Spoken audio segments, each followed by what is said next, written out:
a £28 billion defence funding gap, rising migration pressures at home, and now a pledge to put British and French troops on the line for Ukraine's future peace. The Paris Declaration ties together money, politics and security in a way that could define Europe's role in the world for years. Leaders are talking about peace through strength and significant progress, while former generals and opposition figures are asking a blunt question: can we actually afford this? In Paris, the government is signing historic agreements to project military strength and guarantee European security. Meanwhile, in London, it is grappling with a severe financial shortfall in the very department tasked with delivering that ambition and navigating profound changes to the nation's social fabric. This is the story of a nation striving to shape global events while its own foundations are being tested.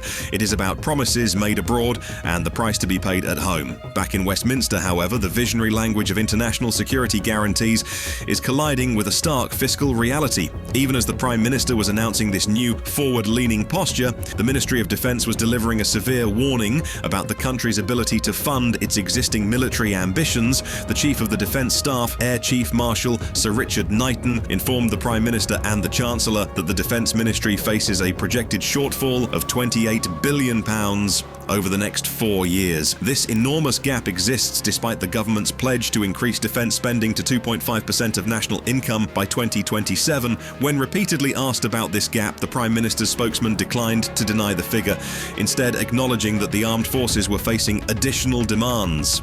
Explicitly citing the potential deployment to Ukraine, this financial chasm is not an abstract accounting issue. It represents a direct tension between new international pledges and the core health of the armed forces. The £28 billion figure stems from an internal Defence Ministry assessment of the cost of its own investment plan, which outlines how to make Britain's forces war-ready with new equipment, ammunition and technology. The plan has already been delayed, with Sir Keir Starmer reportedly ordering a rewrite. The previous government's last published equipment plan was already forecast to exceed its budget by nearly £17 billion, driven largely by the soaring costs of maintaining the nuclear deterrent. This new warning suggests that the foundational budget for rebuilding military readiness is unstable. Long-term costs of maintaining a brigade-sized force in Ukraine for years to come.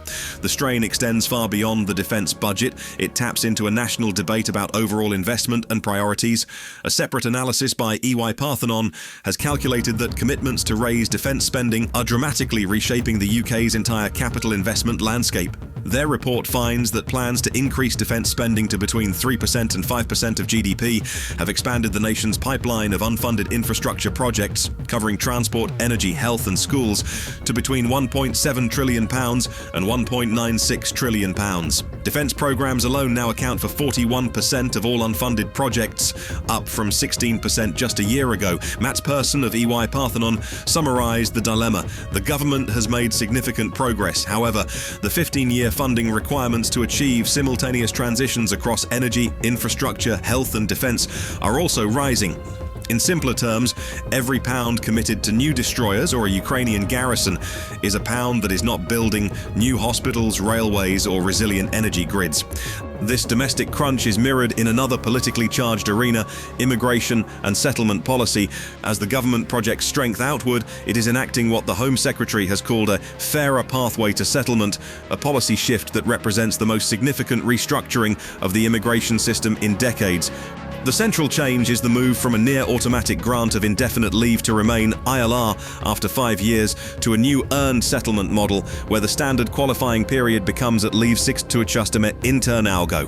The Fabian subter qualifying period becomes at leave defence pound ormate and wow ILR and tuyo to a new intaining peace. A poscad one so peer could very told and peace to they can ofta 5 now a gofen to a do one the war bod malbadu one bekosining fened dear can wears least 10 years. The Home Secretary Shabana Mahmood argued that with 1.6 million people forecast to settle between 2026 and 2030, a number she called destabilizing, settlement must be a privilege and it must be earned. The new model creates a tiered system. For those deemed high-value contributors, such as top-rate taxpayers, doctors, teachers and nurses, the path could shorten to as little as 3 or 5 years. Conversely, for those who have claimed benefits or arrived illegally, the wait could extend to 15, 20 or even 30 years. A specific 15-year path is proposed for lower qualified health and care workers.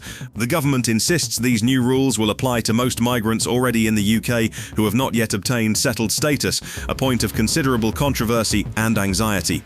The economic and social implications are profound. Experts project that these restrictions, combined with earlier rules, will cause net migration to collapse from a peak of over 860,000 to potentially between 70,000 and 170,000 by 2026. James Bowes of the UK, in a Changing Europe initiative, warns that while this may address public concern, a fall in net migration of 300,000 a year would increase the deficit by about £20 billion, forcing even tougher fiscal choices and risking damage to universities and the care sector. So, why make such ambitious international pledges amidst these severe domestic constraints?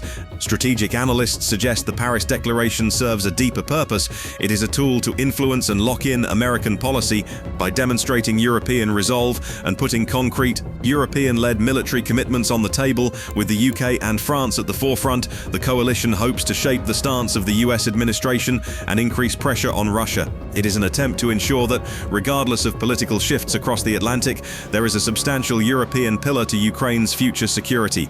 As the analysis from the Center for Eastern Studies OS puts it, the meeting was an opportunity to demonstrate Europe's resolve and present the United States as a guarantor. Ultimately, the story unfolding is one of a nation at a crossroads, trying to balance its global aspirations with its domestic realities. In Paris, Sir Keir Starmer commits British troops to underwrite a future European peace, declaring, "This is a vital part of our commitment to stand with Ukraine for the long term." In London, his defence chief warns that the Treasury to fund such a military is short by tens of billions, while his Home Secretary enacts policies that will fundamentally alter the nation's demographic and economic trajectory. The coming months will reveal whether this high-stakes strategy represents a masterful reassertion of British influence, a case of peace through strength, as the American envoy endorsed, or an overreach that stretches the nation's financial and social fabric too thin. The pledges have been made. The price in pounds, pence and political capital is now coming due.